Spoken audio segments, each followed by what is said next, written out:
Well, as the title suggests, I would like to say something about the simulation of liquid crystal. And as we have heard in the beautiful talk of Professor Ray before, I think most of us were here, these are just examples of soft matter.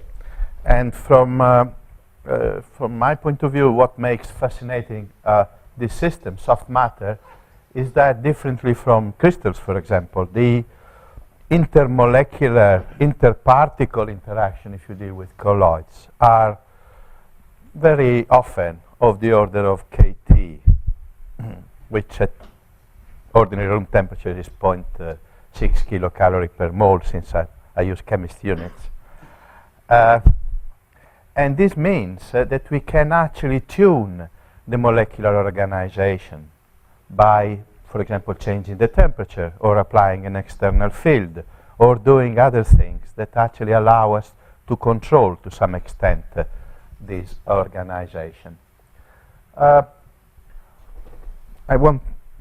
This is not going to be a chemistry talk, of course, but to give an idea of the molecules we deal with, these are kind of typical molecules like the cyanobiphenyls that we have seen also in previous talk, and that they are one of the components of the nematic liquid crystal that is in your liquid crystal display for your maybe mobile phone or TV at home or whatever.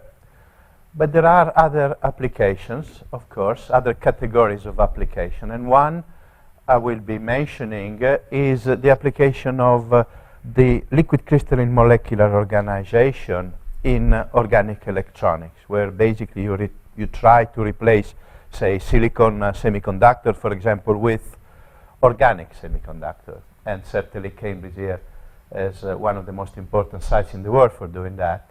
So some liquid crystals that are used for this purpose are of this type. And of course there are liquid crystal elastomers and the many biological ones, but I'll stick to this example. Now you can see that these are already pretty complicated molecules to treat for theoreticians. I mean, they are not simple rods or objects, but we will see that we can do something about it. And just to show that the molecular organization is important for properties like semiconductor properties, I just choose one. Let me show you this example, which shows that this relatively simple descotic molecule is really an insulator. I mean, the charge mobility is of the order of 10 to the minus 5, 10 to the minus 4 centimeter square per volt per second. Silicon would be up here.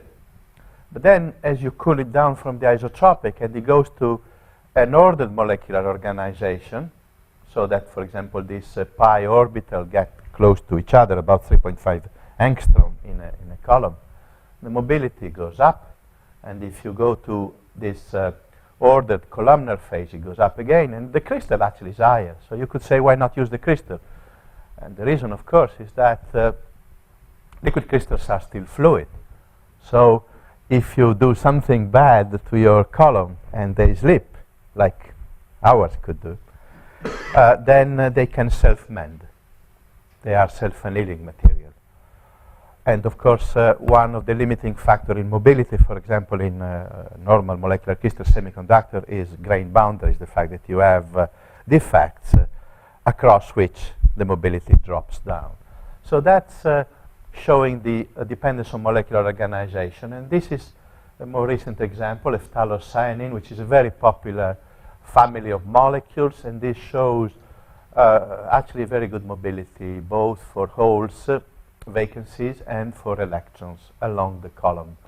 And this is not only descotic. These MACTICs, for example, also show a strong dependence. So ideally, we would like to connect molecular features to observable physical property, and also this one, but not only this one.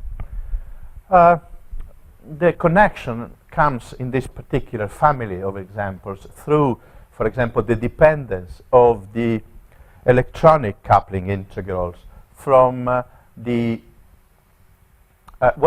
details of the geometry of two facing molecules or two not so facing, maybe a bit far away molecules. So even if you take these two molecules, phthalocyanins, and you rotate one against the other, the integrals change a lot. And well, if these two particle integrals change a lot, then when you have hundreds of thousands, that is really a problem. So, you know, it's not a trivial problem, but it is a problem that is a challenging one. So the first thing would be to get molecular organization, which are similar to the real one, from models, from liquid crystal models in this case. And these are kind of basic questions. I mean, can we relate the molecular properties to molecular organization? Can we predict transition temperature? Can we predict what happens at interfaces? Because in, well, not only in organic semiconductor, but I think in all devices, the physics is really physics, close to interfaces. And this is not a completely easy task. So this is a very well-known and respected professor that a long time ago tried to make a prediction without actually going into detail, and was saying, well, you know, I can believe that soft crystals exist, they may even flow, but liquid crystal, never. Well, I mean, we are all ears, so it wasn't really true. And now the thing is complicated when you want to go in detail. So the first thing is to choose a model, and we have here, for the purposes of this talk, basically two types of model. One, I would call a molecular resolution model, where you basically replace one molecule with an object. Roberto Berardi gave a talk earlier in the week using Gay Byrne, but a number of other speakers have used the collection of spheres to model the molecule, or spherocylinders, or platelets. I mean, that's the same philosophy. Many of the talks dealt with purely hard repulsive objects. We like to put attractions in. Well, if only because you could not get easily, at least conceptually, you could not get thermotropics without having attraction. You wouldn't get the surface tension. You wouldn't get, you know, you wouldn't get a liquid in a liquid vapor. You would get a fluid. But I mean, obviously, it is true that in the Chandler-Swick-Sanderson sense, the short-range behavior is dominated by steric. But we would like to put attractions all the way. And this is the more close to chemistry model, atomistic model, where every atom is replaced by a little sphere. And again, we had a talk by Luca Muccioli earlier on, and others will follow. So generic model would be the first. We take the molecule, we replace it by an object. We like ellipsoids normally, and we don't have any other chemical detail. So we lose completely the chemical detail here. That's why generic, right? Here we had the nitrogen, we had a dipole. There's nothing here. So this has been an incredibly successful exercise due to Gay and Byrne, and again there was a talk by Bebo Berardi earlier in the week which gave details. But it is, as you now know, basically an anisotropic generalization of Lennard-Jones, which means that in your potential that depends now on the orientation of molecule 1, orientation of molecule 2, and on the intermolecular vector. Now this is very important also for mean field approximation, because this interaction is different from this one, even though the distance is the same. So it is not spherically average. If you come side by side, then you will meet at a shorter distance than if you come end by end, and the depth of the wells will be different in the different direction. Again, this mimics a little bit the chemistry. So this simple model gives isotropic, nematic, smectic. We use color to highlight orientations and to make it easy to see domains, for example, etc. Now, this happens for discotics as well. You can have, just by changing temperature, isotropic, nematic, and columnar. I should say straight away that normally here you also get nematic, while for real molecules it's very difficult to get nematic discotic. Only a handful of real molecules give nematic discotic, maybe 1%, less than that. There are reasons for that, but that is taking us too far. Now, we have spent a few years actually, trying to generalize this model for different shapes. And actually, we treated a few convex shapes.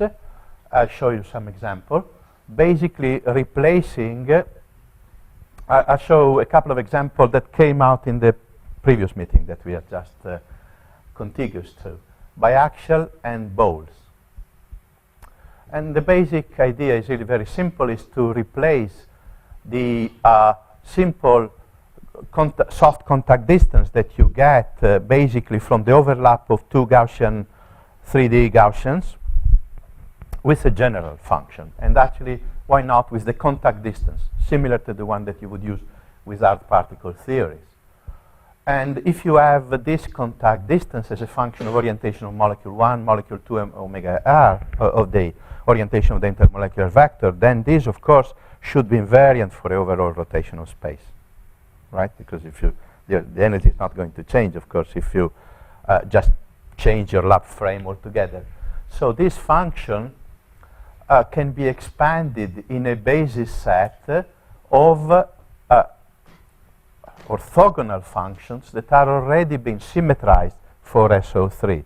And if you have a complete basis set of orientation for molecule 1, which is Wigner rotational matrices of molecule 1, Wigner rotational matrices of molecule 2, Wigner rotational matrices of the intermolecular vector, then you can just make very easily rotational invariant combination by coupling with a couple of Clebsch-Gordon coefficients. And this was actually done by Bloom, and we've seen this in the talk of Martin Schoen earlier in the week with spherical harmonics instead of Wigner rotational matrices, because the symmetry of the molecule was smaller. This was done for spherical harmonic first by Bloom, and for Wigner rotational matrices here in Cambridge by Anthony Stone.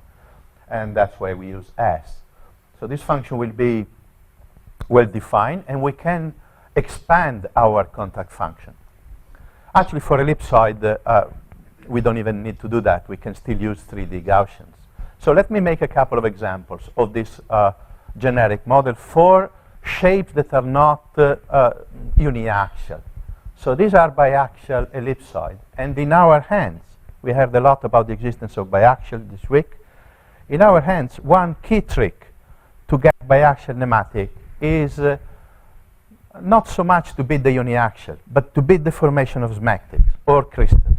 And so if you only have steric attractions, steric repulsion, then, well, you can certainly enhance the biaxiality, bring it close to the dual point.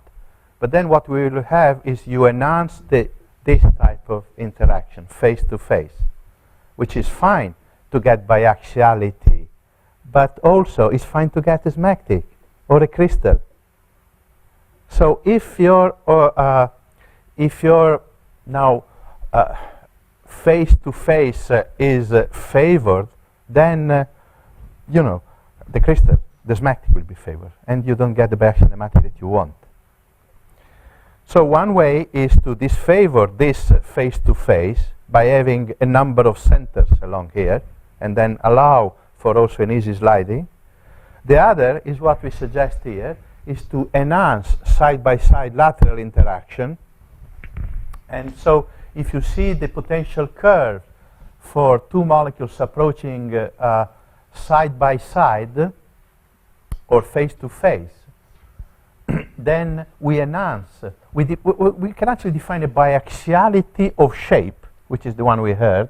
So basically, it's a biaxiality that you work out by the anisotropy in x and y length semi-axis, normalized suitably with a trace. And that's a shape biaxiality, the one we heard for spherical, for platelets, for example. But also, you have an anisotropy of the potential well depth in the different directions. So if you define the an attractive well biaxiality as, say, an epsilon x minus epsilon y suitably normalized, then you can have a second biaxiality, which is the biaxiality of attraction. So for example, this one has a negative biaxiality of attraction, in the sense that this potential well is deeper than this one. Now this is enough to get a biaxial nematic. And so if you monitor the occurrence of the biaxial nematic, for example, with this biaxial order parameter, then and you plot this versus temperature, then you see you have isotropic, then you have a uniaxial nematic, biaxial nematic, and then a biaxial smectic. So this is a biaxial nematic. There is no layer, but if you look at it from x and from y, of course it is different, and it has different properties.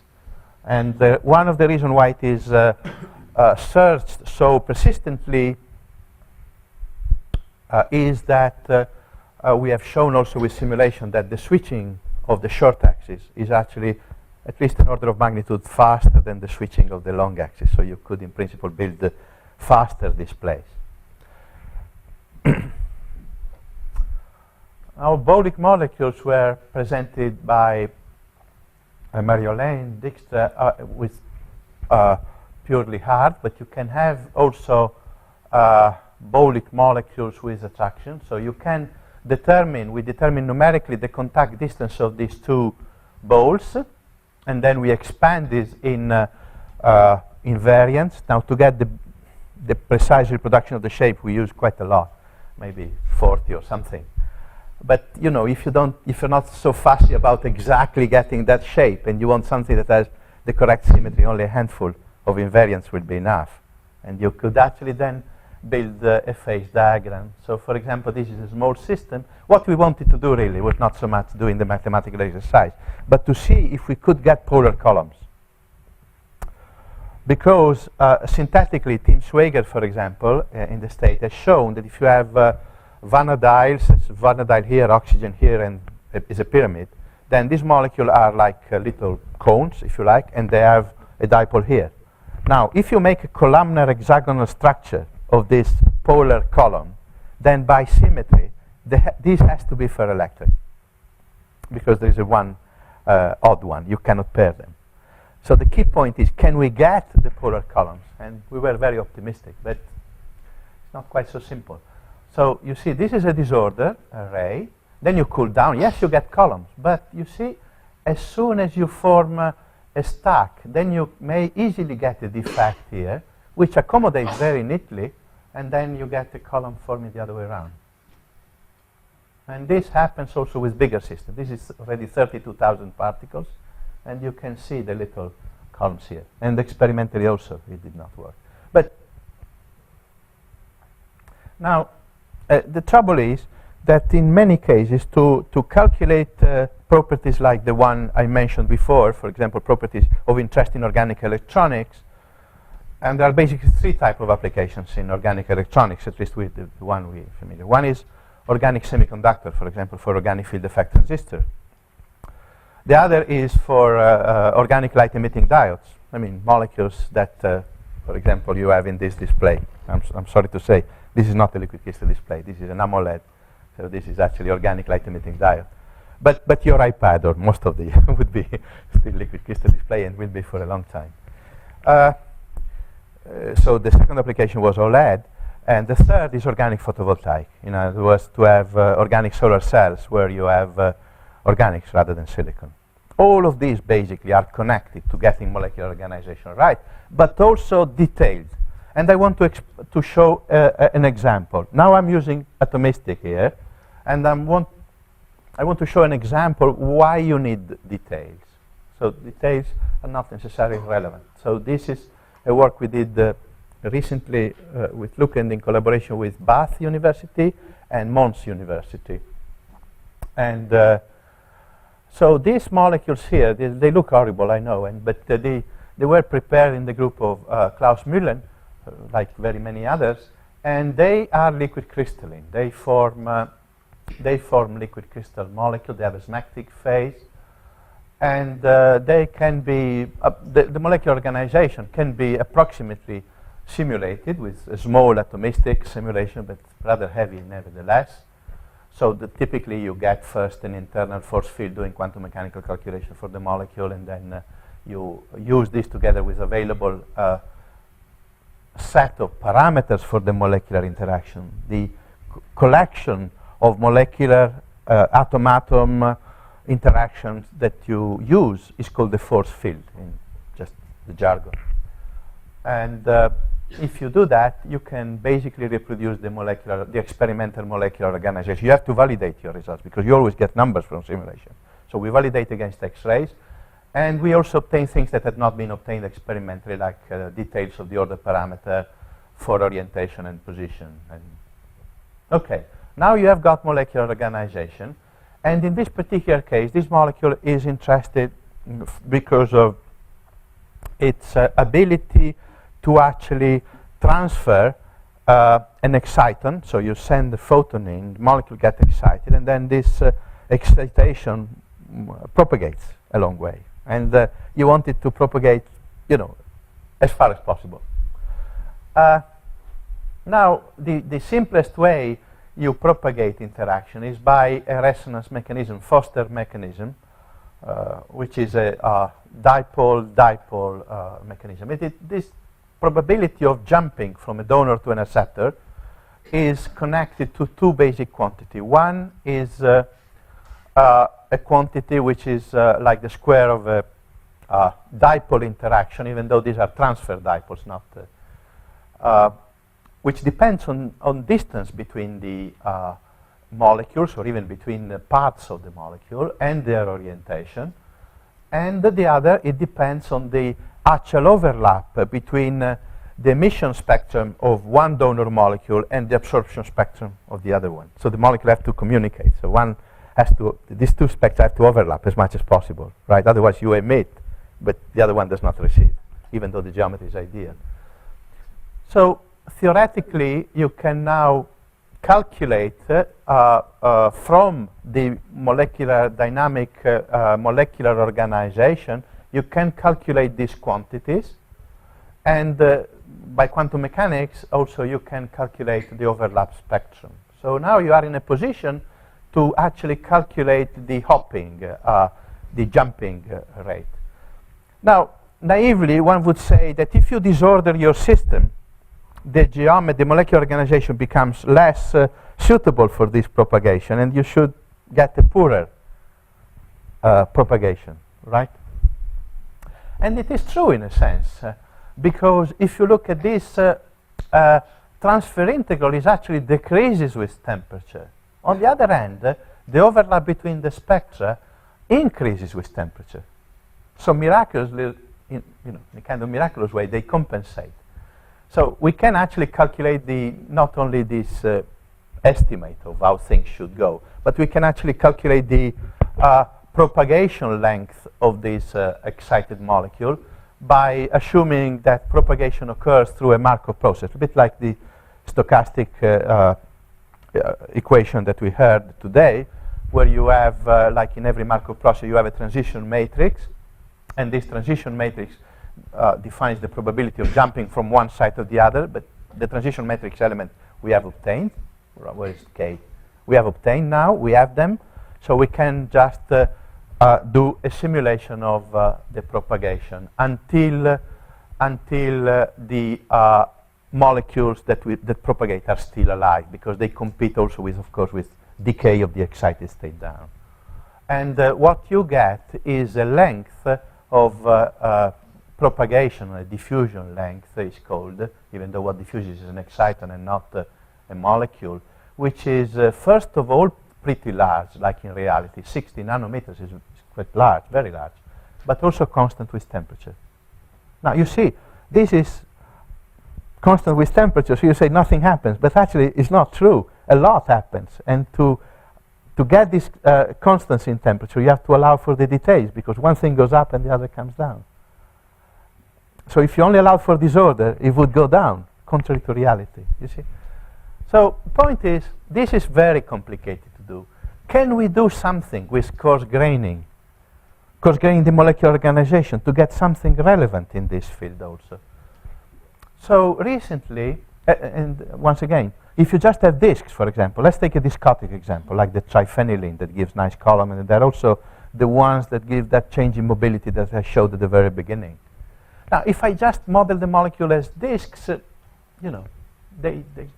all the details are lost. But you could actually decorate the molecules now, add some chemical detail, and try to answer questions like this one that was posed by, for example, Yves Gers, the chemist in Brussels at ULB. So say he has these two molecules that look quite similar from the point of view of steric, they're similar, very similar molecule, except that this one gives columnar. This one does not give columnar. Now, can we understand why? So if you do an analysis of the charge distribution in the molecules, and we do this, with a little genetic algorithm. We replace the large number of partial charges on every atom with a reduced set. Then you can actually have an idea of the partial charge distribution in the molecule. Let me be specific. I mean, the molecules are not charged, of course, but since every atom has a different electronegativity, pulls electron in a different way, there is a local charge distribution, which overall gives you charge 0. But of course, the charge is distributed. So this is the molecule, and this is the map of the quantum mechanical charge distribution, where red and blue correspond to opposite sign of the charge. Now, this is instead a small subset of charges that we have placed with this genetic algorithm that reproduces the electrostatic field around the molecule to a certain degree that we fix, and that works. Now, if we do this for the other molecule, I don't even attempt to pronounce the correct chemical name because I myself I don't know it. But I mean, the point is, if you have visual memory, there is a big difference. This one is uncharged in the middle. This one has a charge right in the middle. Now, if you have a charge at the middle of the disk, you cannot get rid of it by, if you stack, this will repel. So it doesn't want to stack. So now the idea is to have a scheme for coarse graining going from bottom towards up. And so, for example, here you can take the molecules, have a little atomistic molecular dynamics simulation where you get radial distribution gives you the effective distance between the center of mass of the molecule. And you can then replace the detailed atomistic with the disk, as before, ellipsoid really, but with suitable decoration of the charges. And now you do the simulation. So in the first case, if you do the simulation now, the point is that here you can use thousands of molecules, while before you could only use maybe 100, right? So you do get a columnar. But if you start from the other molecule, so the formula now has changed, right? The electrostatic map has changed. The decoration has changed. You don't get the columns. So, you can start to build some thing. And now, can you do something also for charge mobility or transport, etc.? So, well, the idea is similar, but this is a first attempt at very simple level. So the first part is the same. I won't repeat it. You try to start from atomistic model, blah, blah, get your system into form columns, crystal column isotropic. Actually, you could work out with patients the phase diagram and map. You see, you really need a large number of simulation. You could not do it with atomistic all the way. And then you can take this molecular organization and see if, by some approximation, we can reproduce observed charge transport obtained in reality when you do little changes to the molecule, when you replace, let me see, when you when you replace some of these substituents with some others. So the different curves here refer to this this different substituent, and the measurement were published by Van de Kratz and Worman. If you work in the field, these are pulse radiologist measurements, so they are local measurements. They don't bother. They are not bothered so much by grain boundaries. So now the charge transport calculation. This is done in the very simplest way by taking what is called a Miller-Abrams approach, where you have that the hopping now of a vacancy or a charge, if you like, from one side to the other depends on a quantum mechanical quantity, this integral here, which can be obtained separately. Actually, we found it in literature. And then a simple relation which contains free energy, which depends on an external applied field that you apply to give a direction to the charges. Otherwise, we would be just fluctuating without a direction overall, and by certain fluctuation in the energy of these sites. Now, the energy of these sites should be strictly the energy of the orbitals communicated in this way. But in literature, what is often done, by following Bessler many years ago, is just to extract this from a Gaussian. So you say, well, I have a certain energetic disorder, I take a Gaussian of width. The point is that you don't know then how this Gaussian width will change with temperature or whatever. So we make also a very drastic approximation, but we make the approximation that this energy, mean square energies, can be obtained from the energies of the computer simulation, which is actually a classical energy. So there is a big, there is a big assumption, but it may be better than just taking numbers from an arbitrary Gaussian.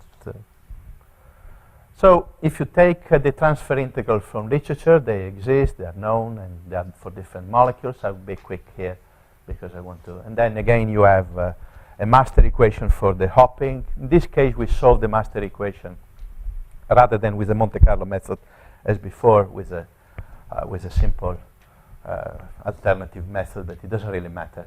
And eventually, you get mobility for different chemical details, for different chemical substitution.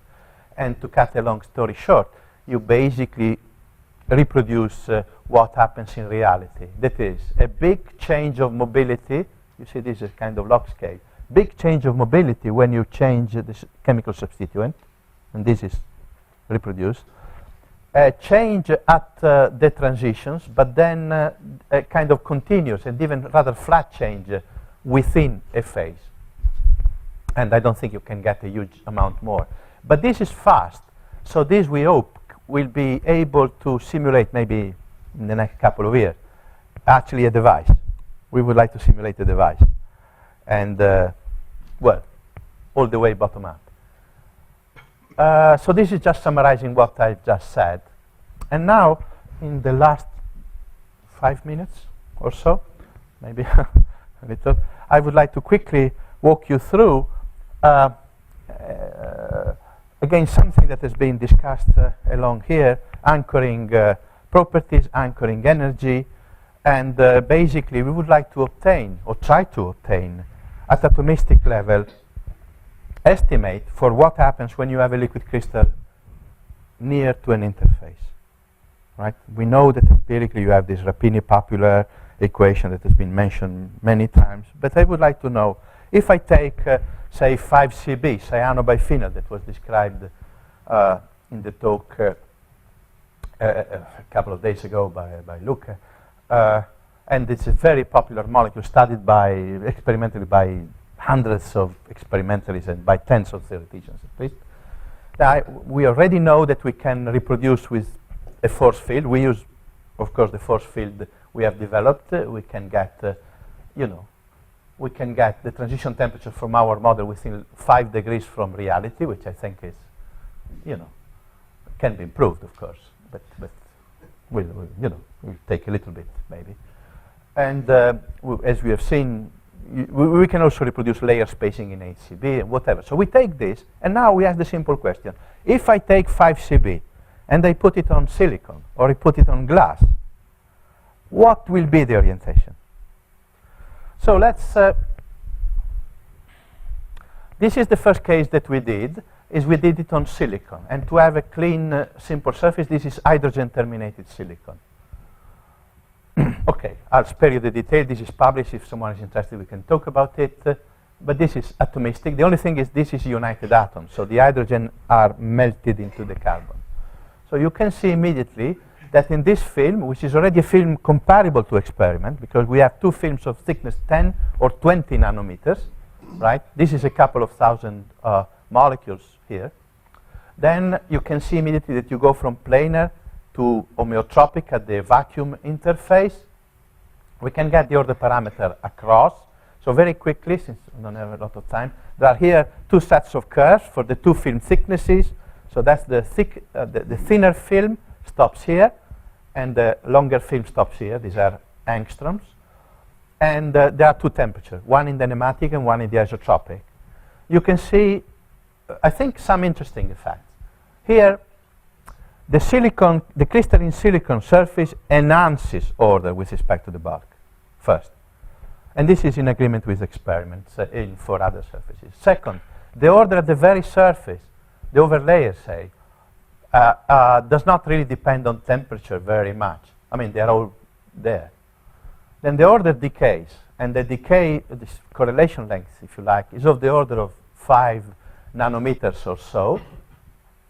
And also we can see, this is for your paper or for, anyway, this is for your paper. This one is a theoretical hypothesis for how you can go from a planar to an homeotropic in a thin film. Peter Polfi and Barbero and others did. And there are at least three limiting cases. One is that one surface is dominating and carries through all the way. The other is that you have a continuous bent deformation like this. And the third, that you have a discontinuous change. So here, if you look at the side view of the films at different temperature, you see, I think if you see this, you can have the idea that it is quite continuous. So, but here, that it is pretty discontinuous, going from planar to homeotropic in really a few nanometers. And if you plot the components of the director, this is really the case. The only difference, so the 20 nanometer is already in the kind of elastic limit, but with a difference. We don't get it to just bend, right? But we get it to twist and bend to go up, like you would do if you went uphill in a mountain. And the fact that there is a sharp transition here is consistent with the experiment of Musevich. Okay, they used different substrate, but they were still competing planar and homeotropic. And you see that when they push the second surface toward the first, then the repulsion increases. But then here you have a sudden decrease because the orientation goes from this one to the planar. So now, can we estimate?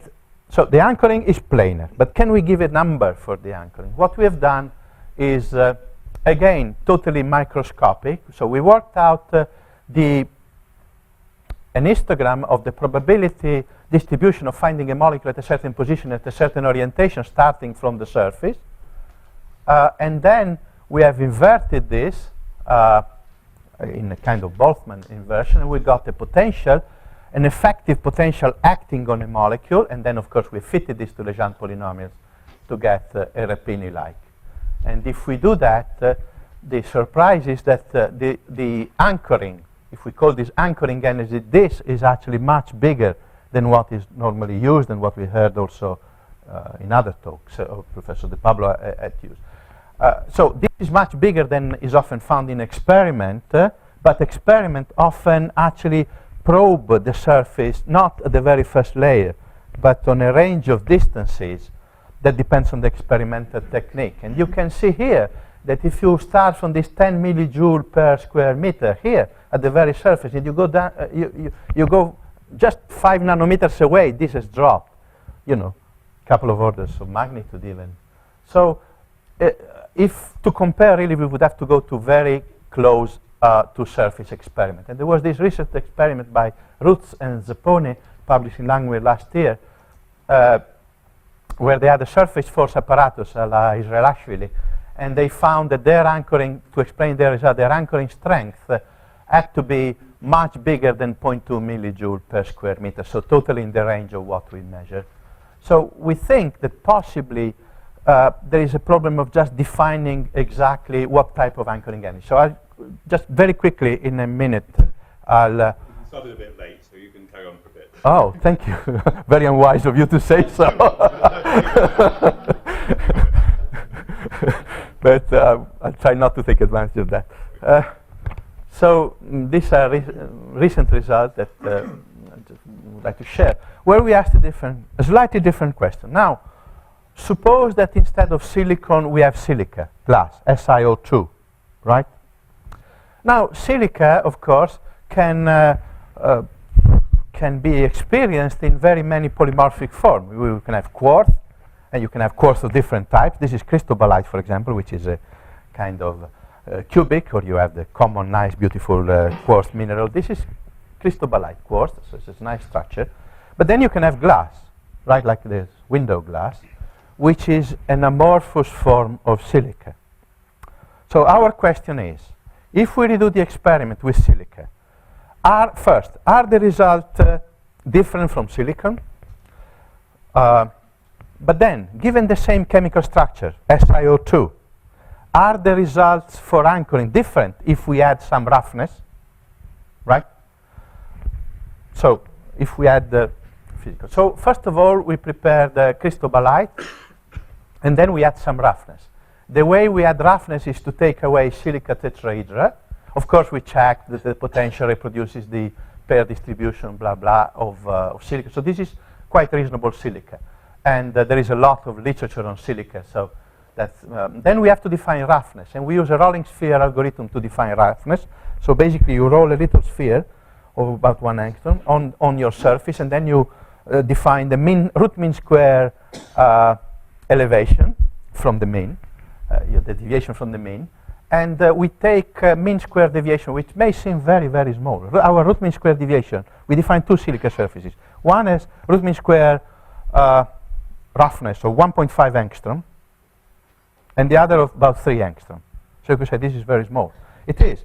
But actually, this is a kind of technological the surface that you have in your hard disk, in your computer. The hard disk has a glass platter with magnetic particles on it, and the surface of that glass platter has a roughness similar to this one. So it's kind of meaningful. It is very different from the roughness that you would get in normal glass, which would probably be nanometers. But I mean, this is what we do. So we define, first of all, a topographical roughness, and then we calculate the electrostatic potential, different levels from the surface, and we define an electrostatic potential roughness as well. Now, results. So we put 2,000 molecules of 5Cb on top of these 3 surfaces. So we have a film of 20 nanometers, roughly. And we do atomistic simulations at 2 temperatures. So this is a lateral view of the results for 5Cb on cristobalite on, say, smooth silica and rougher silica. And this is a picture of the first overlayer. The color here are blue for, you know, parallel to the layer normal, as it were. So perfectly perpendicular to the surface, and white, as it were. So the first overlayer already shows that the first layer molecules are aligned along the diagonal, so 0, 1, 0. And they are essentially white, so they are essentially nicely planar, but then you get some deviation here because of the roughness. You can plot the density from the surface, and there are not expectedly some oscillations here. The vacuum side is similar in the 3 cases, not identical, but similar. These are order parameters close to the surface. There are errors here that are typically at least of 10%. But let me say that there is a small P1 average different from 0, and a small P3 average different from 0, in line with the experimental observation that you get second harmonic generation from at least, I'm not aware that it's been done on cristobalite, but at least from these surfaces. There is a difference. In this classical experiment of Sheng and Marucci, not the Marucci that Alejandro quoted, but the son, right? The second harmonic generation is interpreted as if you had a tilt at the surface, as if you had a tilt with the cyano pointing down. But if we look at the probability distributions, that's for cristobalite. This is planar. So let me walk you through. This is the probability, like we saw before, of finding a molecule at a certain orientation, corresponding to this cos beta, from the surface and going up to the vacuum. And this is a close-up here. So this is planar. But you see, this is not a tilt. This is actually a filled cone. In other words, the molecule can be deviating from the surface, but if it was a tilt, it would be an open cone. In other words, you would have, you know, the probability at the normal being very low and then growing at a certain angle. But here you see the probability is quite more or less the same. So it's like a Heaviside function, if you like, a step function between 0 and 30, or between minus 30 and plus 30. And this even worse for the rougher surface. You can walk the order parameter, we can work out the order parameter, the scalar order parameter across the film. And one thing to notice is, while before, the fact that the order is independent on temperature, essentially, at the very surface is still true. But while the crystalline silica has the same behavior of the crystalline silicon, so it enhances order, this actually, the roughness has the opposite, the amorphousness and roughness has the opposite effect. Again, in agreement with what happens experimentally. So the order of the surface is lowered by the amorphousness and the roughness. And the anchoring, okay, I don't have time to go into it, but it's still of the same order of magnitude as before, at the very surface and decreasing. So just to summarize, maybe overall, I think I've tried to show you that molecular models can now be used to get not only general trends, that's okay, but that by, first of all, changing the contact distance, and this where mathematicians could probably be very helpful, one could get shapes of different kind, because there is a wonderful variety of forms for real molecules, right? And I showed you cones or plates, but then that you can also decorate this simple object with charges or maybe with other hydrogen bond, with other interaction to get more realistic organization. And this could possibly be useful also for organic electronic calculation. And for atomistic, apart from predicting with some difficulty transition temperatures and properties, we can now start to be able to actually get bottom-up numbers for things that were until now completely empirical, like Rapini coefficients and anchoring energy. So people who did the work, Bebo Berardi, who's here, and Luca Muccioli, mainly for coarse-grained atomistic, but then Gabriele Davino, Silvio Orlandi, Antonio Pizzirusso, Lara Querciagrossa, Matteo Ricci, and Otello Roscioni. And just I would like to thank our sponsor for making this work possible, and of course you for your kind attention. Thank you.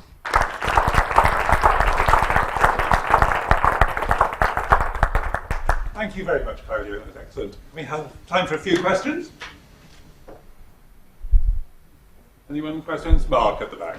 Why were the bowls a failure? What's that?